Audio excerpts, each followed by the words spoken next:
June 4th, 1942. High above the Pacific, the sky burns with tracer fire and the black smoke of dying machines. Lieutenant Kobayashi pulls his Aichi dive bomber into a steep climb, his hands trembling on the stick. Below him, an American carrier lists heavily to port, flames pouring from her flight deck.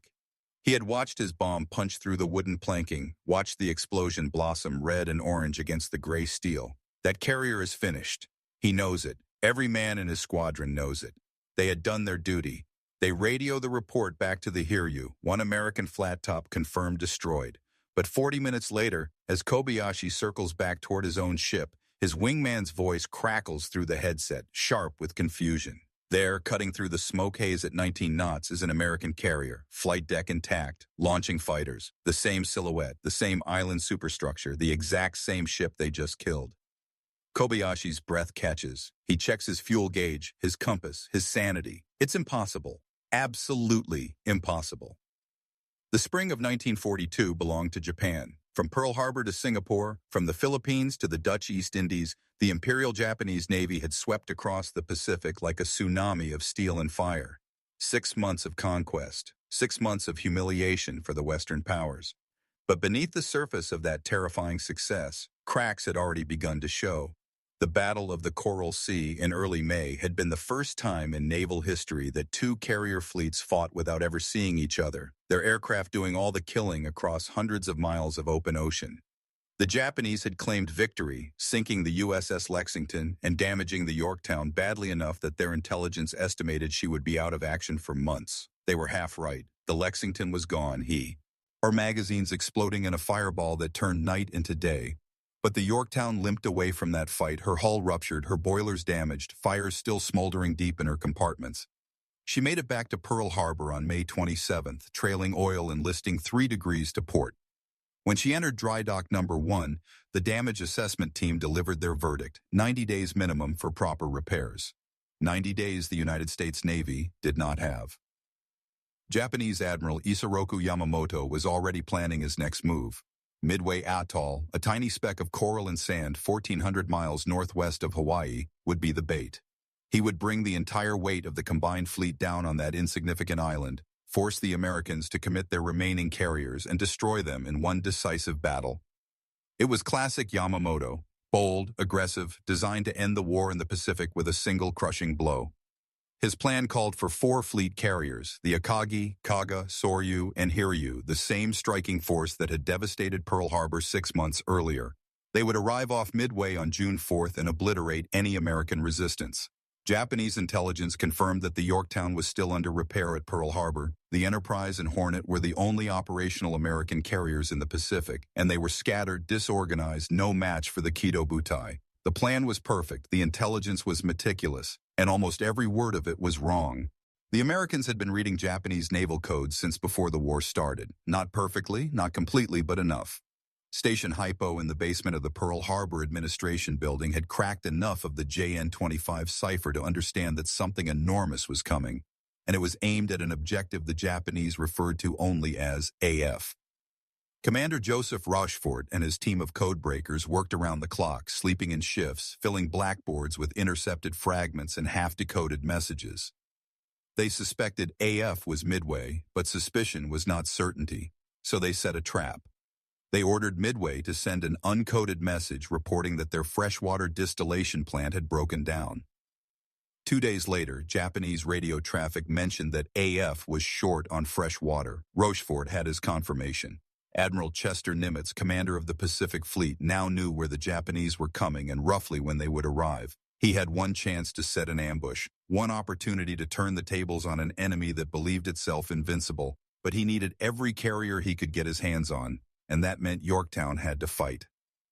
The workers at Pearl Harbor Navy Yard were told they had 48 hours. Not 48 hours to finish, 48 hours to make her seaworthy enough to fight. It was an obscene request. The Yorktown's hull had been torn open by a bomb that penetrated deep into her internal structure. Her aviation fuel tanks were ruptured. Electrical systems were shredded. Entire sections of her superstructure needed to be rebuilt.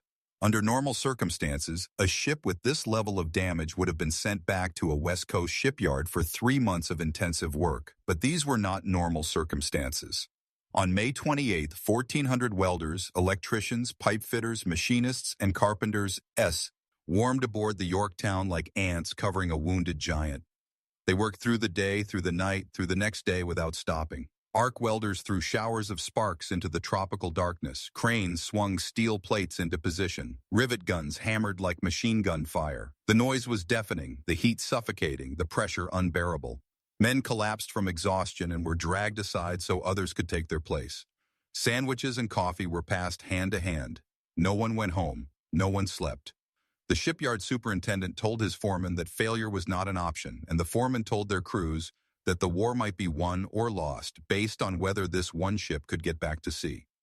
Rear Admiral Frank Jack Fletcher, who would command the Yorktown in battle, stood on the dock and watched the controlled chaos with a mixture of awe and dread. He knew what Nimitz was asking of him. He knew what he was asking of his crew. The Yorktown was going back to war held together by welds that had not fully cooled, patches that had not been tested, repairs that were good enough but not safe. She would be going into battle against the most experienced, most lethal carrier striking force in the world, and she would be doing it with civilian contractors still aboard because there had not been time to finish the work. Some of those workers would sail with the ship, welding and hammering even as the Yorktown steamed toward Midway, racing to complete repairs while the carrier prepared for combat. It was madness. It was desperation. It was the only option they had. On May 30th, 72 hours after entering dry dock, the Yorktown cast off her lines and headed back to sea. She was not fully repaired. She was not completely operational, but she was afloat. She could make 25 knots, and her flight deck could launch and recover aircraft. That would have to be enough.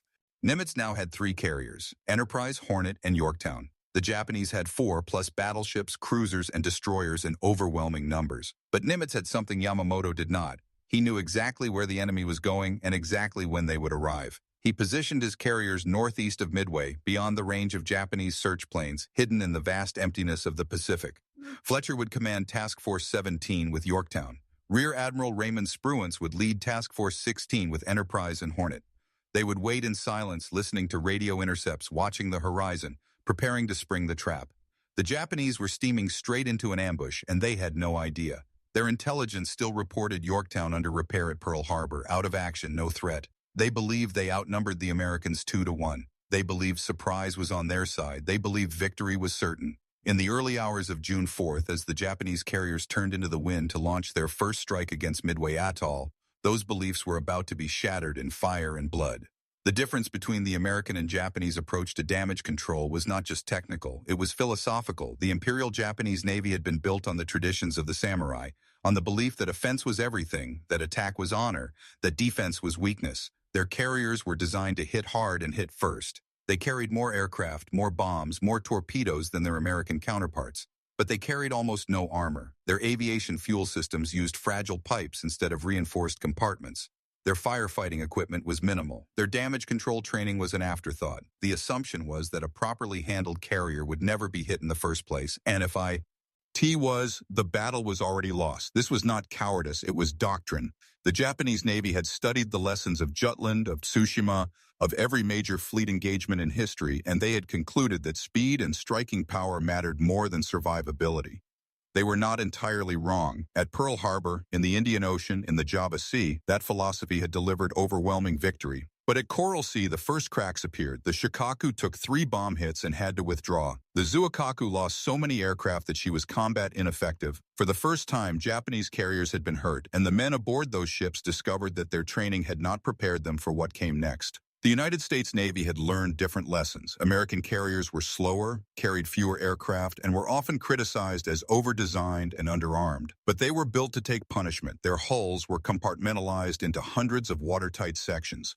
Their fuel lines were armored. Their fire suppression systems were redundant. Every sailor aboard an American carrier, from the captain to the lowest seaman, was trained in damage control. It was not glamorous. It was not the stuff of recruiting posters, but it was drilled into them until it became instinct. Fire breaks out, you fight the fire. Compartment floods, you seal the bulkhead. Power fails, you reroute from auxiliary systems. The ship is hit, you keep her fighting. This was not about heroism. It was about process, about systems, about the unglamorous labor of keeping a floating city operational under the worst possible conditions. The men who welded patches onto the Yorktown at Pearl Harbor, the electricians who rewired her systems, the engineers who coaxed her damaged boilers back to life, they were not warriors in the traditional sense. But they were about to prove that survival is its own form of victory. The human cost of the Pearl Harbor repair effort has never been fully calculated. 1,400 men working 72 hours straight. How many injuries went unreported because there was no time to stop? How many welders burned their hands and kept working? How many electricians were shocked by live wires and shook it off? The shipyard hospital treated dozens of cases of heat exhaustion, dehydration, and sheer physical collapse. One man fell from a scaffolding and broke his leg. He was carried off, and another worker took his place without a word. The men knew what was at stake. They knew that every hour they saved might mean the difference between victory and defeat. They knew that the Yorktown's crew, 2,000 sailors who would take the ship back into battle, were depending on them. So they worked until their bodies gave out, and then they worked some more. When the Yorktown finally steamed out of Pearl Harbor on May 30th, some of those civilian workers were still aboard, still welding, still patching, still refusing to quit. They would stay with the ship all the way to Midway, working even as the carrier's aircraft were being armed and fueled for combat. Some of them would still be aboard when the first Japanese bombs fell. Japanese intelligence had failed at every level. Their assumption that Yorktown was out of action was based on solid reasoning. The damage reports from Coral Sea, confirmed by their own pilots, indicated catastrophic harm. By every standard calculation, a carrier that badly hurt would need months in a repair facility. The Japanese had no framework for understanding what the Americans had done at Pearl Harbor because they would never have attempted it themselves.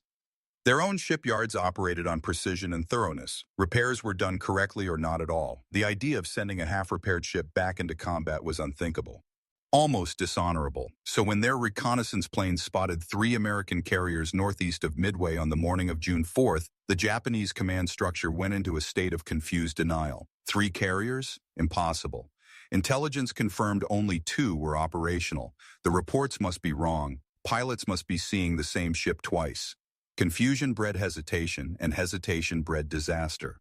While Japanese commanders argued over how many American carriers were actually present, those carriers were already launching strikes. The pilots who attacked Yorktown that morning had no idea they were targeting a ship that should not have existed. Lieutenant Michio Kobayashi led his squadron in from 12,000 feet, the dive bombers screaming down through the anti-aircraft fire like falling stars.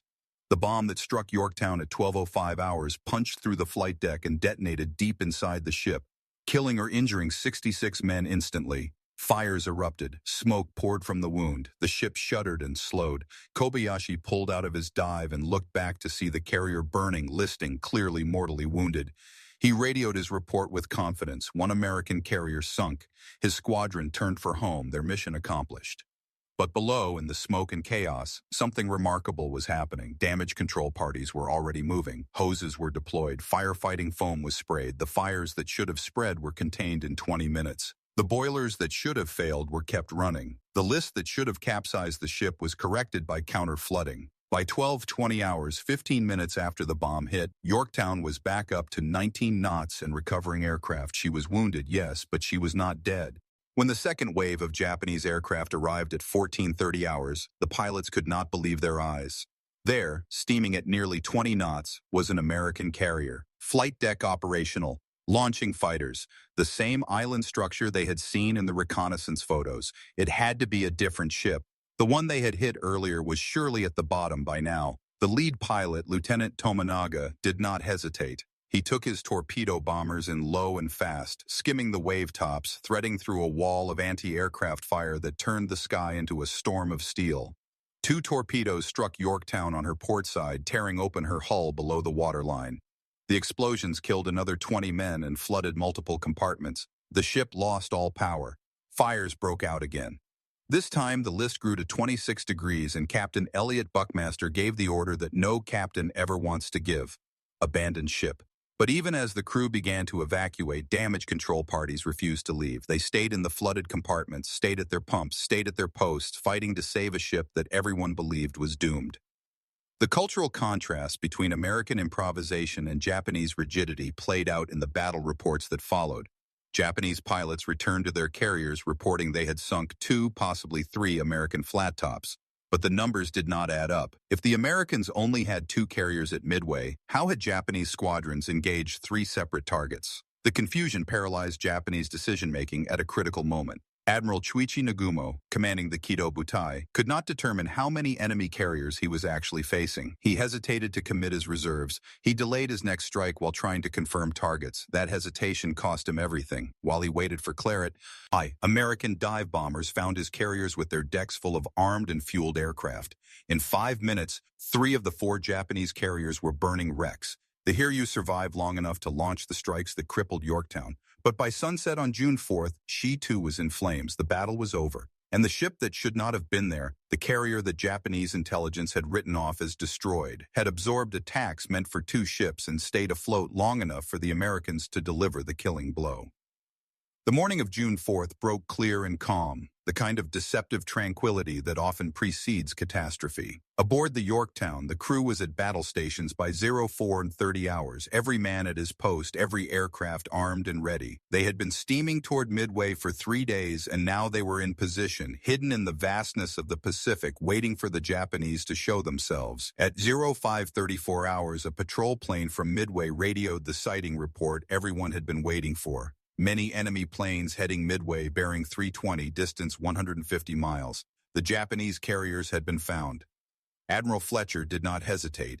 He ordered the Enterprise and Hornet to launch their strikes immediately. Yorktown would hold back temporarily, keeping her aircraft in reserve in case more Japanese carriers appeared. It was a calculated gamble, and it paid off. By 0700 hours, over 100 American aircraft were in the air, racing toward the Japanese fleet. The trap had been sprung. The first attacks went badly. Torpedo bombers from all 3 American carriers pressed home their runs with suicidal courage, flying low and slow through walls of anti-aircraft fire, and were slaughtered. Of the 41 Devastator torpedo bombers that attacked the Japanese carriers that morning, only 6 returned, not a single torpedo hit. The sacrifice seemed pointless, a waste of brave men and obsolete aircraft. But those doomed torpedo bombers had drawn the Japanese combat air patrol down to sea level, pulled the Zero fighters out of position, left the high altitude undefended. And at precisely 10:20 hours, American dive bombers arrived overhead. Lieutenant Commander Wade McCluskey, leading the Enterprise Air Group, rolled into his dive and looked down to see the Kaga's flight deck packed with aircraft being refueled and rearmed. He pickled his bomb at 1,500 feet and pulled out so hard his vision grayed. The 1,000-pound bomb smashed into the Kaga's deck and detonated among the parked planes. Secondary explosions rippled across the ship. Fuel ignited. Bombs cooked off. Within minutes, the Kaga was a blazing wreck. Nearby, the Akagi and Soryu suffered the same fate. 3 carriers, the heart of the Kido Butai, reduced to floating infernos in the span of 5 minutes. It was the most decisive 5 minutes in the history of naval warfare. But the Japanese were not finished. The Hiryu, the 4th carrier, had been operating separately and escaped the initial strike. Her air group was intact, and her captain was out for blood. At 1200 hours, 18 dive bombers from the Hiryu found the Yorktown. The American carrier's radar picked them up at 40 miles, and the combat air patrol scrambled to intercept, but there were too many attackers and not enough defenders. The Japanese planes broke through. Bombs fell like rain. One struck the flight deck near the Aoun, slammed superstructure and punched through 3 decks before exploding in a passageway, killing everyone in the immediate vicinity and starting fires that threatened to reach the forward magazines. Another bomb hit further aft, tearing open the deck and rupturing fuel lines. Smoke poured from the wounds. The Yorktown shuddered, slowed, began to list. On the bridge, Captain Buckmaster assessed the damage with a sinking feeling in his gut. This was bad. This was potentially catastrophic. But the damage control parties were already moving. Lieutenant Commander John Greenbacker, the ship's damage control officer, had drilled his men relentlessly for exactly this moment. They knew their jobs. They knew their ship. Within seconds, fire hoses were deployed. Within minutes, firefighting foam was blanketing the flames. The damage control teams worked in smoke so thick they could barely see, in heat so intense it blistered their skin. Surrounded by the groaning of stressed metal and the screaming of wounded men, they sealed bulkheads to contain flooding. They rerouted power around damaged sections. They extinguished fires that should have consumed the ship. And somehow, impossibly, they succeeded. By 12:20 hours, 20 minutes after the bombs hit, the fires were under control. The list had been corrected. The boilers were relit. Yorktown was making 19 knots and recovering her returning aircraft. From a distance, she looked almost normal. The Japanese pilots who had attacked her radioed back that they had sunk an American carrier. They had no reason to think otherwise. At 14:30 hours, the second wave arrived. 10 torpedo bombers and 6 fighters from the Hiryu, led by Lieutenant Tominaga, a man so determined to complete his mission that he flew with a ruptured fuel tank, knowing he would never make it home. The Yorktown's radar picked them up and the combat air patrol scrambled again, but the Japanese came in fast and low, using every ounce of skill and experience to penetrate the defensive screen. Tominaga himself was shot down before he could release his torpedo, but his wingmen pressed on. The Wildcat fighters splashed several attackers, the anti-aircraft guns fired until their barrels glowed red, but it was not enough. 5 torpedo bombers broke through the wall of fire and released their weapons at point-blank range. 2 torpedoes struck the Yorktown's port side almost simultaneously, their explosions merging into a single massive shockwave that lifted the 30,000-ton carrier like a toy in a bathtub. The damage was catastrophic. The first torpedo exploded below the waterline, tearing a hole the size of a bus in the hull and flooding the forward engine room. The second hit further aft, rupturing fuel tanks and severing the ship's main electrical trunk lines. All power died instantly. The lights went out, the ventilation stopped, the pumps quit. In the suffocating darkness below decks, men fumbled for emergency lanterns and tried to assess the damage by feel. The ship rolled heavily to port, the list growing steeper with every passing second. 20 degrees, 23, 26. At that angle, equipment broke loose and slid across decks. Men struggled to keep their footing. The math was brutal and simple. If the list reached 30 degrees, the Yorktown would capsize. Captain Buckmaster knew it. Every officer on the bridge knew it. They had minutes, perhaps, before the decision was made for them. Damage control PN already struggled to respond, but without power, they were fighting blind. The counter-flooding pumps, which had saved the ship earlier, were offline. The fire suppression systems were dead. The communication network between damage control stations had been severed. Men shouted orders down darkened passageways and hoped someone would hear. In the forward engine room, now flooded to waist height and rising, a handful of sailors worked frantically to shore up bulkheads and slow the water's advance. They knew they were likely trapped. They knew the ship might go down at any moment. But they kept working, kept fighting, because that was what they had been trained to do. In the after-engine room, still dry but filling with smoke, engineers tried desperately to restore auxiliary power. They bypassed damaged circuits, spliced severed cables, rerouted systems that had never been designed to operate in this configuration. Some of it worked, most of it did not. The ship continued to list. At 1500 hours, Captain Buckmaster made the hardest decision of his life. He gave the order to abandon ship. It was not surrender. It was not cowardice. It was recognition that he could not ask his men to die for a ship that could not be saved. The crew began to evacuate in good order. No panic, no chaos, just tired men helping each other down ropes and into the water, where destroyers moved in to pick them up. But even as the evacuation proceeded, some men refused to leave. Damage control parties stayed at their posts, still pumping, still patching, still refusing to quit. Lieutenant Greenbacker remained below decks, coordinating efforts to stabilize the list. In the engine rooms, a skeleton crew kept trying to restore power. They were not being heroic, they were doing their jobs. And slowly, incredibly, the list stopped growing. The counter-flooding efforts, carried out manually with portable pumps and sheer muscle, began to take effect. The ship stabilized at 26 degrees. She was not sinking, not yet. By 1600 hours, the evacuation was complete. Nearly 2,000 men had been taken off the Yorktown, leaving behind only a skeleton damage control party and a handful of volunteers who refused to leave. The ship floated alone in the vast Pacific, listing heavily, smoking, silent except for the slap of waves against her hull and the creak of tortured metal. Destroyers circled her like worried shepherds, waiting to see if she would roll over and die. She did not. As the sun set on June 4th, the Yorktown was still afloat. A ghost ship drifting on the current, abandoned but not defeated. Japanese reconnaissance planes flew over her at dusk and radioed back that the carrier was dead in the water, clearly doomed. They were wrong. Through the night, the Yorktown refused to sink. Her watertight compartments, her reinforced bulkheads, her over-engineered American design, all the things that made her slower and less glamorous than her Japanese counterparts, now kept her alive. The ship that should not have been at Midway, that should have been in dry dock for 3 months, that should have sunk twice already, was still there when the sun rose on June 5th. In the Japanese fleet, confusion reigned. The battle reports coming back from the strike aircraft did not make sense. Pilots claimed to have sunk multiple American carriers, but the numbers kept shifting.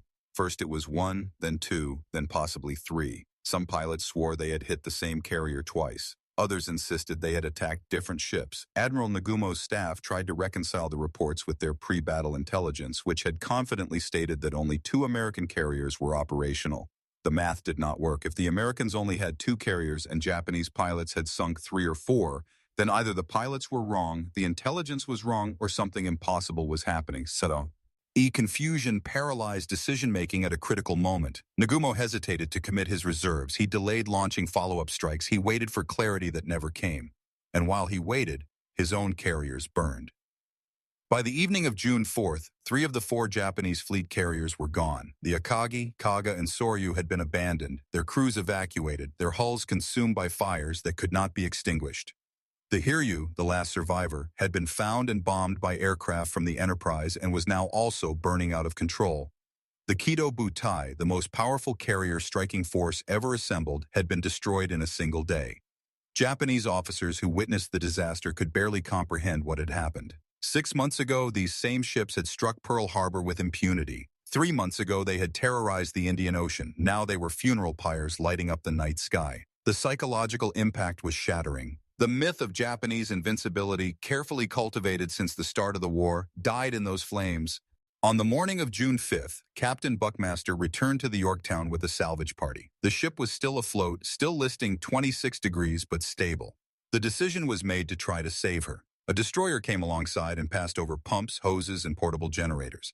Buckmaster and his team climbed back aboard the silent, listing hulk and began the desperate work of trying to resurrect a dead ship. They started auxiliary pumps to drain flooded compartments. They assessed the structural damage and found it was not as catastrophic as feared. The hull was intact below the torpedo holes, the keel was sound, the ship could be towed. If they could stabilize her, if they could reduce the list, if they could get her back to Pearl Harbor, she might be saved. It was a long shot, but it was worth trying. Through June 5th, the salvage team worked around the clock. The pump slowly pushed water out of the flooded compartments. The list gradually decreased. By nightfall, the Yorktown had been rigged for towing, and a minesweeper took her under tow, heading slowly east toward Hawaii. But the Japanese submarine I-168 prowling the area had spotted the crippled carrier. Her captain, Lieutenant Commander Tanabe, maneuvered carefully into attack position, evading the destroyer screen, and at 1330 hours on June 6th, fired a spread of 4 torpedoes from 1,500 yards. 2 struck the Yorktown, and a third hit the destroyer Hammond, which was tied alongside, providing power and pumping support. The Hammond broke in half and sank in 4 minutes, taking 80 men with her. The Yorktown shuddered under the new impacts, her hull torn open again, flooding uncontrollable now. The salvage party was evacuated for the second time. There would be no third rescue attempt. Through the night of June 6, the Yorktown settled lower in the water. Her list increased. At 05:01 hour, so on June 7th, she rolled over to port and slipped beneath the waves. She went down slowly, almost gently, her battle flag still flying, 3 miles of water waiting below. The Battle of Midway ended on June 7th with the sinking of the Yorktown, but by then the outcome had already been decided. Japan had lost 4 fleet carriers and over 300 aircraft. The United States had lost 1 carrier and around 150 planes. The arithmetic was brutal and irreversible. Japan's carrier fleet, the instrument of their Pacific conquest, had been cut in half in a single engagement. More importantly, they had lost the veteran pilots and air crews who could not be replaced. Training a carrier pilot took years, building a carrier took longer. Japan's industrial base, already stretched thin by the demands of a war across Asia, could not regenerate the losses. The Kido Butai, which had terrorized the Pacific for 6 months, would never operate at full strength again. From this point forward, Japan was on the defensive, reacting to American moves instead of dictating the course of the war. The psychological impact of Yorktown's resilience rippled through both navies. American sailors who had witnessed the carrier absorb punishment that would have sunk any other ship came away with a new confidence in their training and their equipment. The damage control drills that had seemed tedious, the endless repetition of firefighting procedures, the obsessive compartmentalization of systems, all of it had been vindicated in the most brutal laboratory imaginable. The Navy immediately began to institutionalize the lessons. Damage control schools were expanded. Training was intensified. Every new ship design incorporated redundancy and survivability features that had proven themselves at Midway. The culture shifted. Damage control was no longer an afterthought. It became a core competency drilled into every sailor from the moment they reported aboard. The Japanese drew different conclusions. Their after-action reports focused on the tactical decisions, the failures of reconnaissance, the bad luck that had placed American dive bombers overhead at the worst possible moment. They did not fundamentally reassess their approach to carrier design or damage control doctrine. The belief persisted that a properly handled carrier should never be hit, and if it was hit, the battle was already lost. This was not stubbornness. It was a product of their entire naval philosophy, built on centuries of samurai tradition that valued offense over defense. Changing that philosophy would have required rebuilding the Navy from the ground up, and there was no time. Instead, they tried to replace their losses as quickly as possible, converting battleships and cruisers into light carriers, rushing new construction, training new pilots as fast as the schools could cycle them through. But quantity could not replace quality. The veterans who had trained for years before the war, who had honed their skills in China and the opening campaigns of the Pacific War, were gone. Their replacements were brave and dedicated, but they were not the same. The legacy of Yorktown's impossible survival extended far beyond the immediate battle. Modern naval damage control, the systems and procedures used by every major navy in the world today, traces its lineage directly back to the lessons learned at Midway. The concept of compartmentalization, of redundant systems, of training every sailor to fight fires and control flooding became doctrine. When the British carrier HMS Illustrious survived multiple kamikaze hits in 1945, it was because of damage control techniques pioneered at Midway. When the USS Forrestal suffered a catastrophic fire in 1967 and stayed afloat, it was because her crew had been trained using manuals written by men who had served on the Yorktown. The ship herself was gone, resting on the bottom of the Pacific 3 miles down, but her legacy lived on in every carrier that came after her. The civilian workers who had performed the miracle at Pearl Harbor were never properly recognized. There were no medals for welders, no commendations for electricians, no parades for pipe fitters. They went back to their jobs after Midway, back to the anonymous labor of keeping the Navy operational, and history largely forgot their names. But the men of the Yorktown knew. Captain Buckmaster, in his after-action report, devoted an entire section to praising the Pearl Harbor repair crews and the damage control parties who had kept his ship alive. The sailors who had fought the fires, who had sealed the bulkheads, who had refused to abandon ship even when ordered, they knew that their training and their tools had been provided by men who never wore uniforms and never fired a shot. War is not won only by the people who fight. It is won by the people who build, who repair, who keep the machinery of conflict running when it should have ground to a halt.